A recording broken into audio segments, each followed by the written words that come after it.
Won the scroll of doom, 3 seconds to viral infamy. Leo's mind was not in the parking lot, it was trapped in the cold, digital confines of the Q3 budget.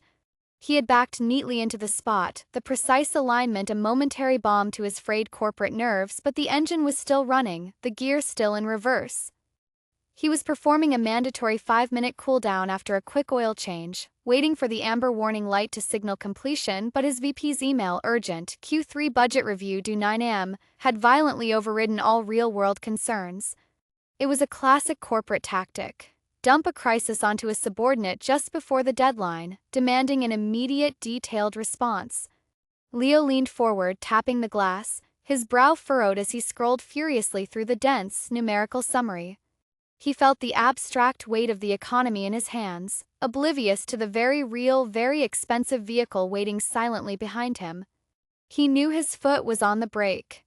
He felt the slight resistance, the familiar solidity of the pedal beneath his leather dress shoe. But the intense focus on the tiny crisis unfolding on his phone screen, the cognitive capture, was complete. When he tapped a field in the spreadsheet, his entire body shifted the smallest fraction of an inch, a reflexive movement that transferred pressure from the cushioned brake pedal to the accelerator beside it. It was a failure of the body to supervise the mind. It wasn't a sudden, panicked stomp, but a slow, gathering pressure, a sustained application of force that the electronic throttle interpreted as a clear command. The engine noise changed first. The gentle idle hum escalated to a frantic, mechanical whine, a sound of betrayal that immediately snapped Leo's attention back to the present. He looked up, his eyes focusing on the rearview camera, where the magnificent, flawless rear of a silver Mercedes-Benz class was rushing toward him. Camera's perspective, wide and curved, made the approach look terrifyingly fast, transforming the luxury vehicle into an unstoppable crystalline projectile. Time dilated, and Leo saw the pristine finish, the subtle gleam of the chrome, the perfection he was about to desecrate. He slammed his foot onto the brake, but it was a quarter second too late.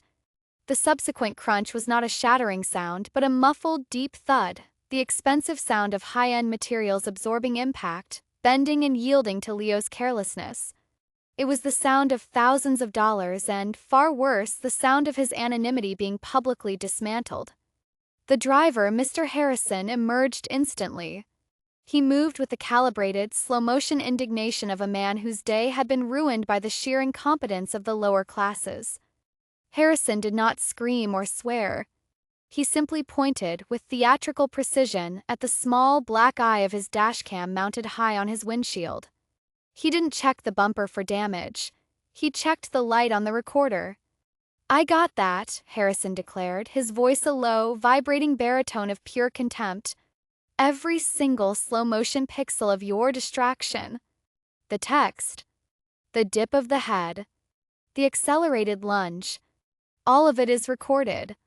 You should know, Leo, that this footage is for more than just insurance. It is evidence of a moral failing." Harrison, immaculate in his charcoal suit, revealed that he wasn't just a victim. He was the future arbiter of Leo's shame.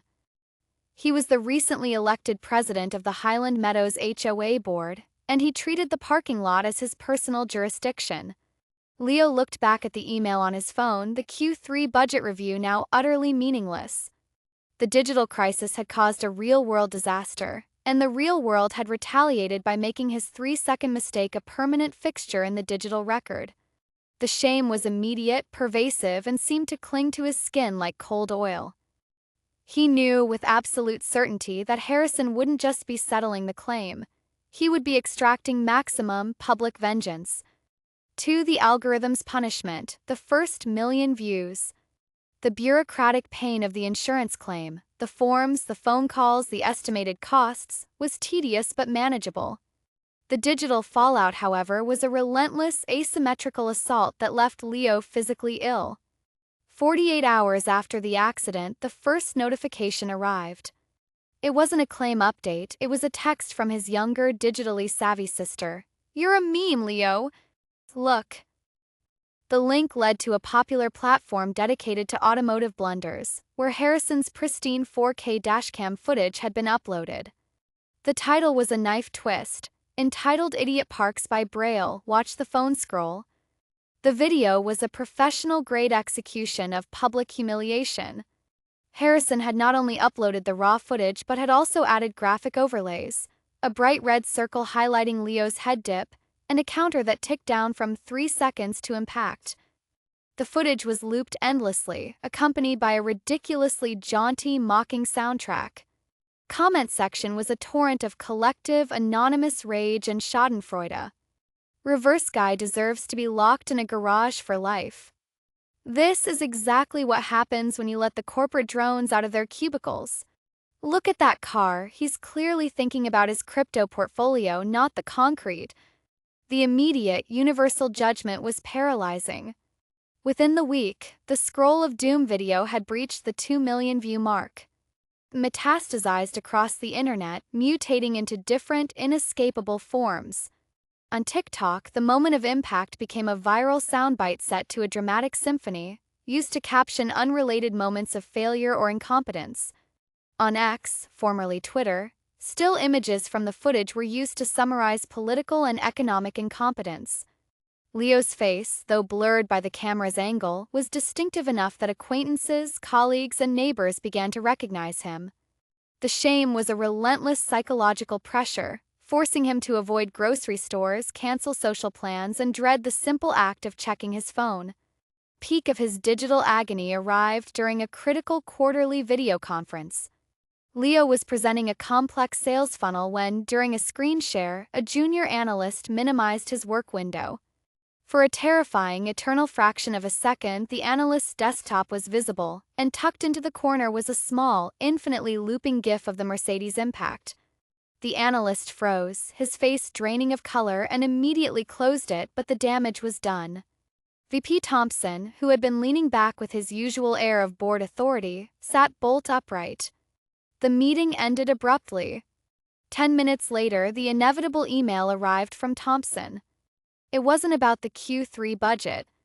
It was curt, formal, and devastating. Your current visibility is compromising the integrity of our team's professionalism and focus.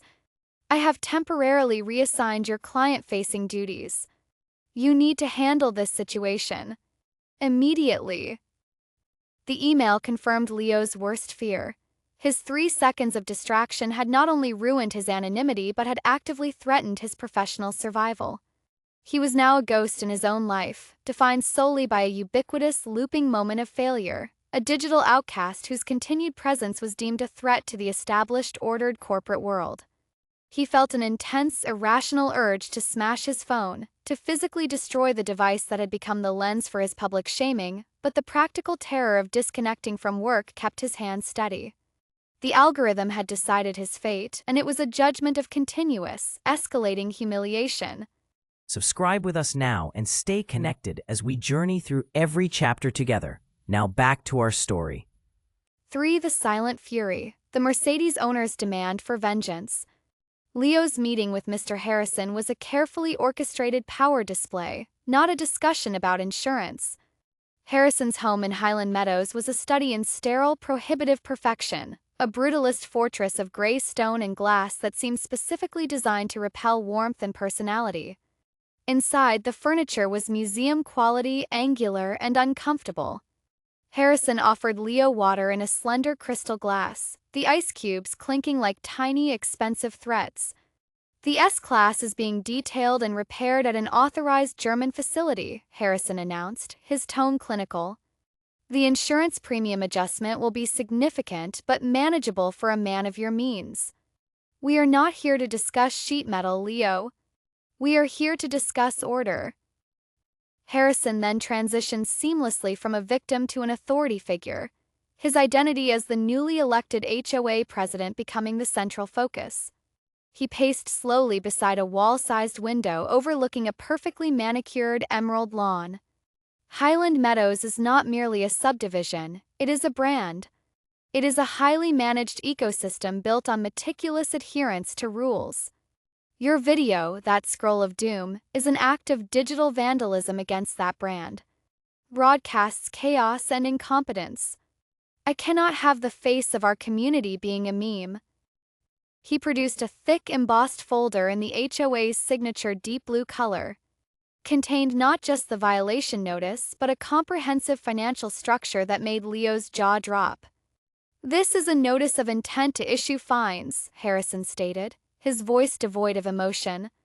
"The initial fee for reckless endangerment on common grounds and violation of the Digital Conduct Clause is $5,000. That fee compounds daily.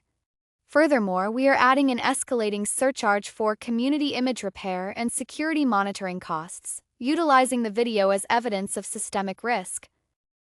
The initial demand was $18,000, and the threat was clear: the number would balloon daily until Leo buckled. Harrison continued, his rhetoric chillingly economic. "Fines are not punitive, Leo, they are a necessary market stabilizer. They ensure compliance and protect the property values of those residents who adhere to the standard. Your failure is expensive, but it's a necessary cost for maintaining the community's perfection. We will be using this video in the formal HOA hearing. Consider this my silent professional fury, Leo. You will be made an example of, not just for the parking but for the distraction that led to it. We will not tolerate a resident whose focus is on their phone rather than their community." Total lack of human empathy confirmed Leo's fear. This wasn't about a bumper, it was about crushing dissent and maintaining an impossible standard of control, using the weapon of public shame to enforce institutional power. Leo left Harrison's house feeling less like a homeowner and more like a tenant of a benevolent dictator, the weight of the compounding fines already feeling like a physical chain around his neck. For the compliance cops and Buster's fine. The full reality of the HOA's authoritarian control materialized in the form of the compliance cops. They were three men uniformed in an officious, ill-fitting beige driving a marked low-speed golf cart, a ridiculous vehicle that nevertheless carried the oppressive weight of the entire HOA board. Their leader was a grim man named Peterson, whose every movement was rigid and rulebook-driven.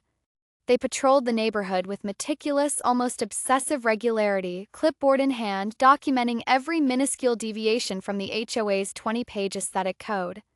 The neighborhood was quiet, not because it was peaceful, but because the residents lived in a state of perpetual low-grade fear of the rolling compliance cart.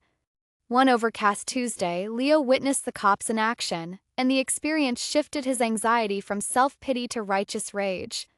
He was sitting in his own car, now parked safely in his garage, watching the street through a narrow window slit, when the beige cart pulled up to the Central Park perimeter. They had cornered an elderly woman, Elsie Davies, near her small, meticulously cared-for cottage. Elsie was frail, but her terrier Buster, a small, wiry dog with a permanently hopeful expression, was her anchor. Compliance Officer Peterson stood over her, his clipboard held like a shield. "Mr.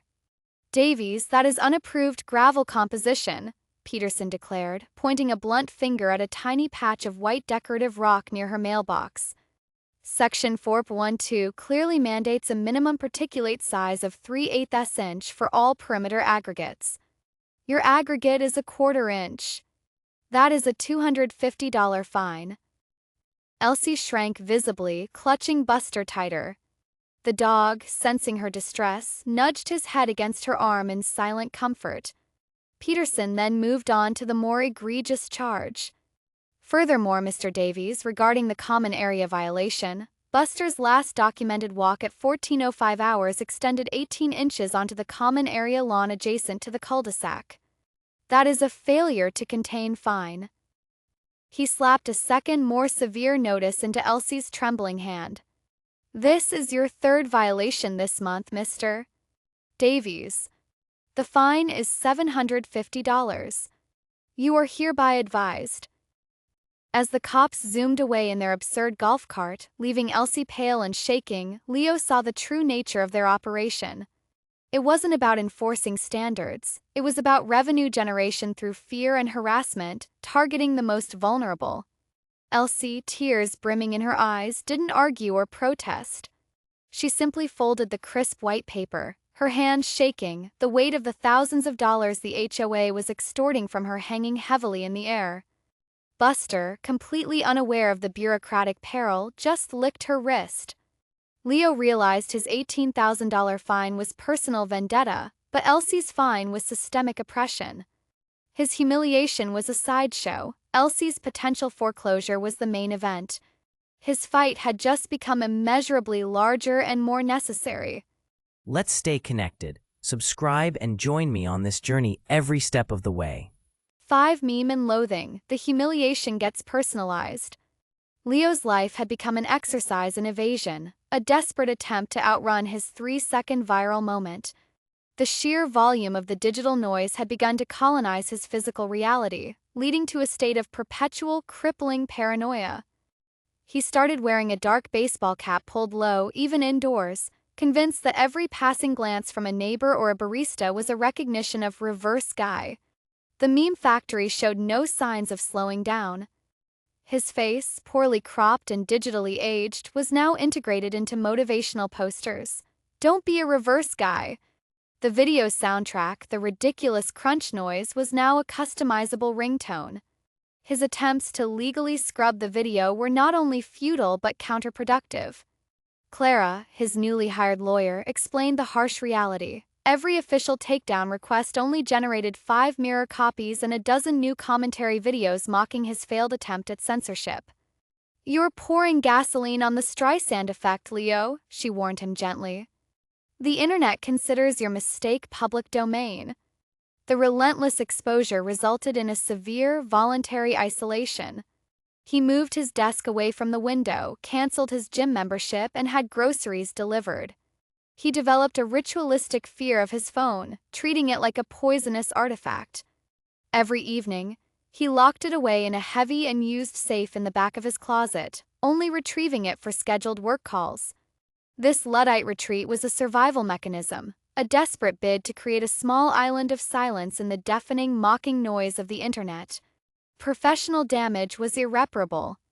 VP Thompson finally made the temporary reassignment permanent, citing an inability to regain the necessary authority and focus for client-facing work.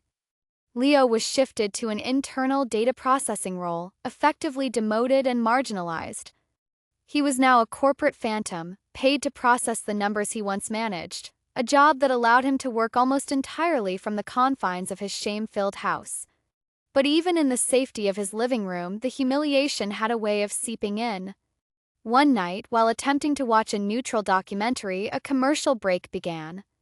The local ad for a defensive driving school opened with a direct, unauthorized clip of the Scroll of Doom footage, accompanied by a voiceover.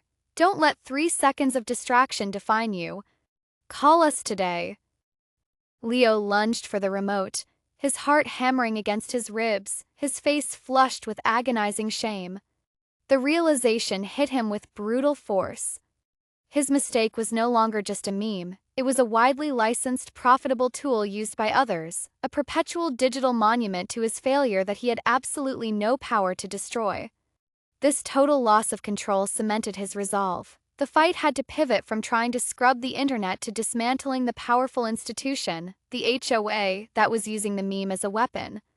6. The HOA's first warning. Elsie's foreclosure clock starts ticking. The shock of the $$$18,000 demand for compounded fees and security monitoring costs was paralyzing, but the true catalyst for Leo's war arrived with the foreclosure threat. The letter from the HOA was coldly formal. Failure to pay within 30 days would result in the initiation of lien proceedings and eventual foreclosure. He felt the panic rising, the sense of his own home being stolen from him over a parking tap and a viral video. This panic, however, spurred him toward action, specifically toward Elsie. He found her in her small, overstuffed living room, sitting on an antique couch, her eyes red from crying. Buster, sensing the mood, rested his head protectively on her knee. Elsie was surrounded by dozens of crumpled HOA fine notices, spreading them out on the coffee table like a losing hand of cards. "It's the cumulative effect, dear," she whispered, her voice fragile. "They fine you for the moss on the roof, the wrong angle of the shutter, the height of the hydrangeas. Each one is small, but they don't stop." She showed him a notice for unauthorized bird feeder placement, a fine of $400. Another was for non-regulation lawn color during a drought. The fines, tracked and compounded with ruthless efficiency by the HOA's automated system, now totaled almost $50,000 over 3 years. Harrison's board had already filed a preliminary lien on her property, initiating the foreclosure process. "I think," Elsie said, looking up at him with devastating clarity, "that they want me out. They want the land, or they just don't like old people and small dogs."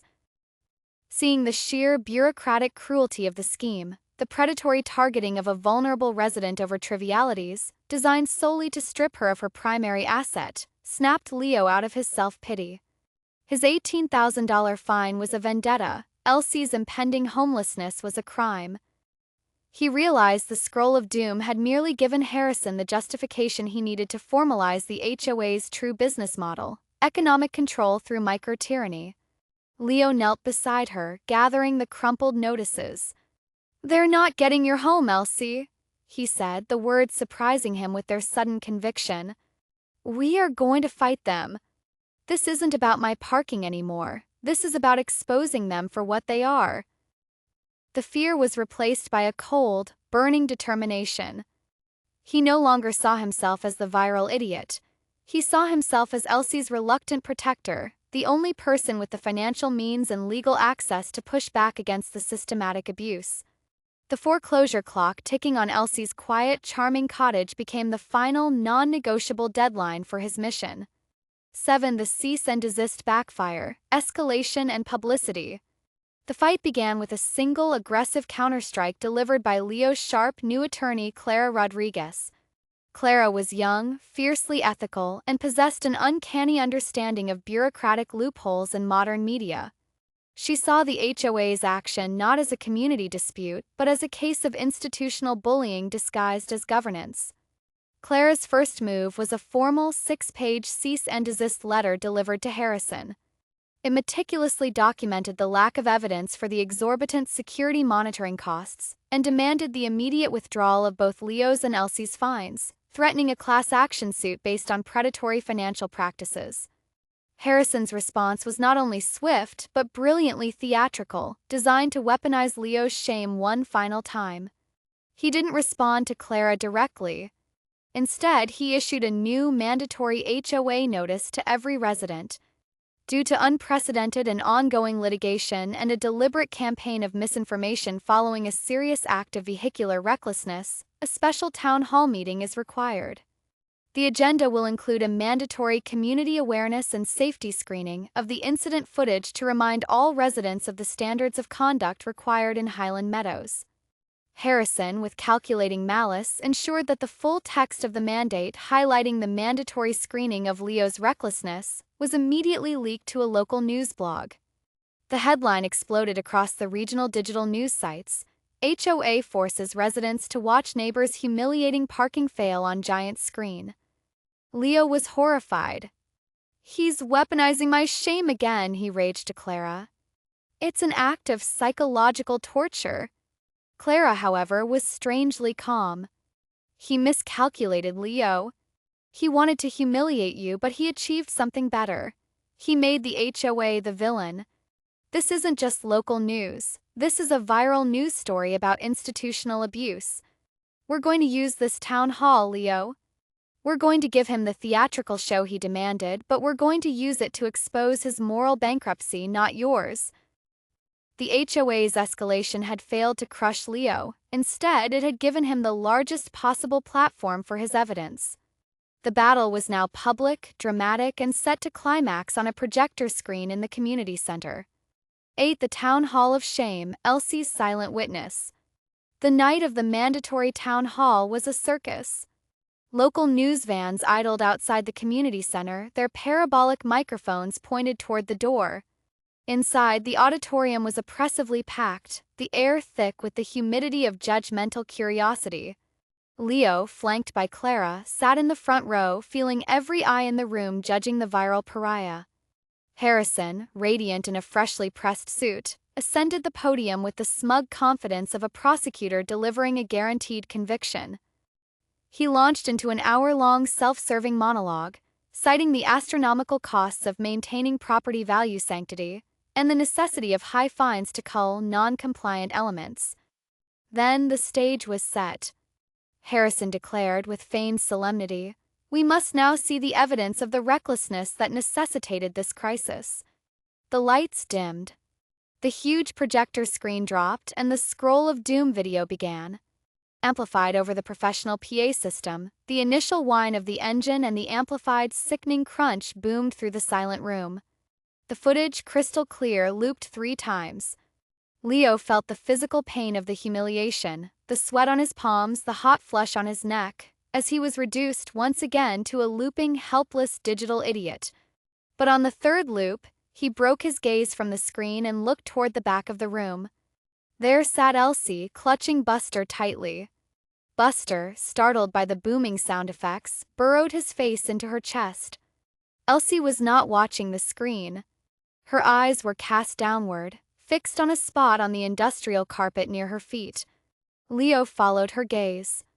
There, beneath the relentless glare of the projector, was a faint, dark, oblong stain. Maybe old coffee, maybe oil, an accidental landmark on the institutional floor. And in that moment of distraction, the answer hit him with the force of an actual impact. He remembered that stain. He had seen it months ago during an unrelated, tedious budgeting meeting, standing in that exact spot. The stain had been there before the mandatory meeting. It meant the HOA was recording events in this room. More importantly, it meant that any hidden surveillance camera recording the parking lot would have to align with other fixed points in the neighborhood, like the height of the projection. The stain became the anchor, the reference point in a complex geometric puzzle. Elsie's silent, defeated presence and the quiet observation of a faded carpet stain had given Leo the piece of counter-evidence he needed. He hadn't been defeated. He had found the camera. Subscribe with us now and stay connected as we journey through every chapter together. Now back to our story. 9. The second footage, the pavement and Buster's route. The humiliation of the town hall was instantly replaced by an obsessive, frantic mission. Leo returned to the parking lot the next morning, but he wasn't looking at his phone or the parking lines.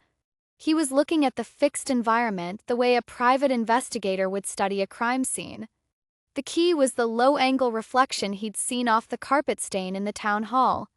He needed a camera that could see the lot without being advertised. He followed the route that Elsie and Buster took on their daily walk, the route that the compliance cops penalized mercilessly. The route passed a maintenance shed that had recently been upgraded with a new, highly efficient LED security light. It was a nondescript, curved fixture installed high up under the roofline. Climbing carefully onto the roof of his own car, his hands shaking slightly, Leo peered beneath the curved lip of the light housing. There it was, a tiny illegal pinhole lens professionally installed and aimed perfectly down, capturing not just the parking lot but the exact common area path where Elsie walked Buster. Leo returned later that night, armed with specialized tools Clara had helped him procure, a small, highly directional antenna and a secure network logging device. He managed to capture footage of the pinhole camera itself, proving its existence, and then, using a brief, targeted exploit, he downloaded the camera's entire internal feed history. The footage was a goldmine, damning beyond anything Leo had imagined. The file, chillingly labeled Finding Log Q4, contained months of footage proving the compliance cops were not enforcing rules but fabricating them.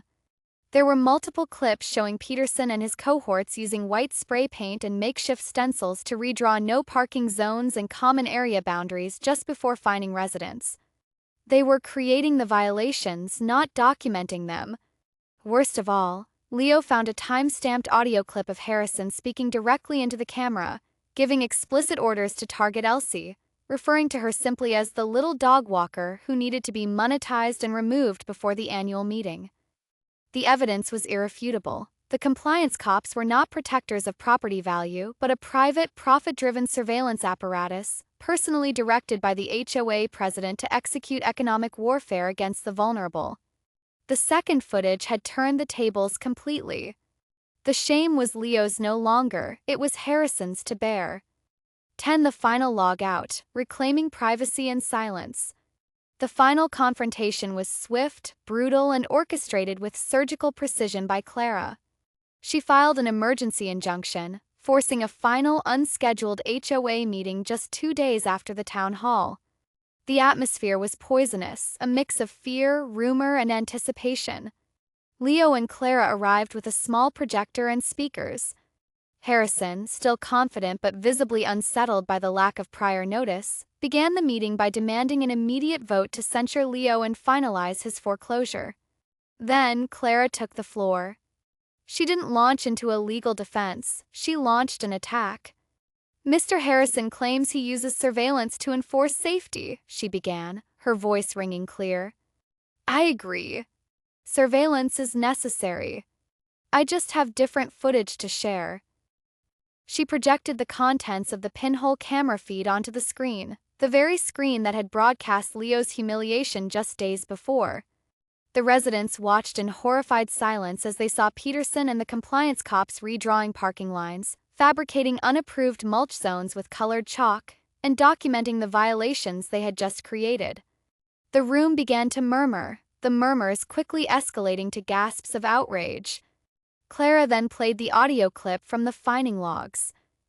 Harrison's voice, cold and distinct, boomed across the room, giving the direct order: "Target the little dog walker, Davies. She's high yield. We need to set an example." The room erupted. The meticulously constructed order of Highland Meadows dissolved into chaos. Residents surged toward the stage, demanding answers. Harrison, utterly exposed, went ash-white. His authority evaporated instantly. He tried to deny the voice, but the time-stamped files and the visual evidence of the compliance cops' actions were too overwhelming. He was reduced to a sputtering, cornered dictator, undone by his own tool of surveillance. Within 48 hours, the old guard was swept away. Harrison resigned under threat of criminal prosecution, the compliance cops were terminated, and the newly reformed board, under Clara's legal supervision, immediately rescinded all cumulative predatory fines, including Leo's and, most importantly, Elsie's. Leo's foreclosure threat vanished. The weight of the internet's judgment finally lifted. He felt the silence return, not the anxious silence of isolation, but the deep, blessed quiet of a man who had fought a war for privacy and won. His name was cleared, his home was safe, and the entire community, saved from the clutches of bureaucratic tyranny, was finally his to inhabit in peace. The scroll of shame had been defeated by the truth on a screen.